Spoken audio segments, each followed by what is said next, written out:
Please welcome to the stage, Micheal Foulk!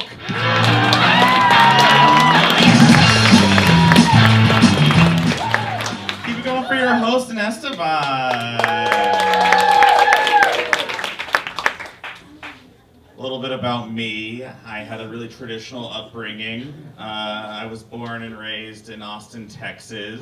Yeah! I know, Texas, yeah. I left, but it's okay, I like it. And then I started hooking up with older men I met on AOL chat rooms and got scared. And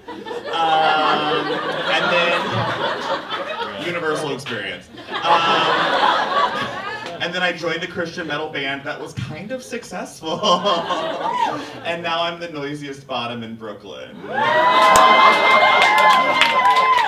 Thank you. It's a real eat, pray, love storyline. Yeah. I'm at the eating part right now. You don't have to do the same order she did. I was born the way that all little gay boys are. My mom found me in a flower in the woods.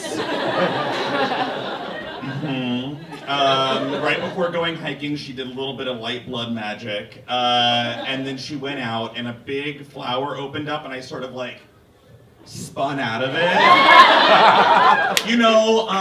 What was it like? Oh, okay, so it was those sky dancers? Those toys that, like the skinny girls with wings, right? Right, yeah, I kind of came out like a sky dancer. Those were sort of just gendered helicopters, no? Like little girls were like, we want helicopters, and they were like, shut up, Cindy, you get a skinny girl with wings. Oh, toys are rough. So I came out like that, my mom decided to keep me. I was raised on a steady diet of Dragon Ball Z. Y'all know about Dragon Ball Z? It's the show that either makes mean boys or gay boys. It either teaches boys how to fight or how to fuck. It's really fun. I love Dragon Ball Z and Teenage Mutant Ninja Turtles and Street Sharks. Oh, I love Street Sharks. Because all of those shows were the master of a slow pan of a thick thigh. Every time one of those hunks showed up, the camera started their ankle and loved their way up their thighs. One of these Saiyans shows up and they float down and they're they're in premium man spreading position and they land on the earth and they're wearing a tortoise bikini and then the camera's we're gonna start at his cankle and then very slowly while electric guitar plays they just slowly pan up his veiny calf and then hang out on his knobby fucking knee and then they just go boom boom thighs, boom boom thighs. And as a little boy, I was so turned on. It was so hot because this show is basically listen, at some point aliens are gonna show up, they're going to fight over you, and they're all gonna be so hot, right? And that was entirely what I was growing up on. And then I realized whenever I got into my 20s that it's not really like that. I have to slow pan up guys' thighs myself, with informed consent, which I love. In my 20s, I dated a lot of guys that had a different vibe. Okay, so if I can describe the guys I dated in my 20s, do you know the Olympics? Yes? And they build the Olympic Village, right? And then the Olympics end. And then the Olympic Village kind of goes to seed and nature takes back over. Those were the kind of guys I dated in my 20s. Sort of the old, ancient Olympic Village of men, right? Why are you feeling sorry for them? They're fine. I dated a lot of guys where it was sort of something really special happened there a long time ago. You can kind of see it in their eyes. You're oh no, what happened?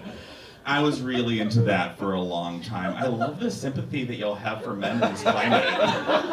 It's Me Too didn't even happen. You're these poor men! They're all bad. Don't offer them. I have a boyfriend right now. Bragging. Swoosh. My favorite thing to do with my boyfriend is walk up around Brooklyn and play our favorite game. This is my gift to you. It's a really good game. It makes the city life easier. Every time you see a dog, give it a first and last name and a job. Isn't that so fun? Give those dogs jobs. The world's on fire. It's really fun. You just see them, you name them, you employ them. You have that power. One day I was out naming dogs and giving them jobs to my boyfriend, and I met my first New York bigot. I love the bigots in New York. They're fun. We were walking down the street doing the Lord's work, naming dogs. And then these guys in an SUV that were super hot and super mad drove by, and one of them leaned out the window and yelled, "Can you walk any slower, faggots?" And of course I went, "Oh!" And then I thought, yeah.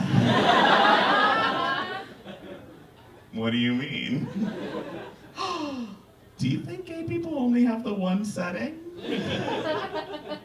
We have three and we oscillate. What do you mean? It's also weird whenever bigotry is combined with a question, right? Like maybe he was just driving around thinking, "Oh, I'm ignorant. I wonder if these faggots can walk slow or not." Chad, pull over. I'm gonna ask him.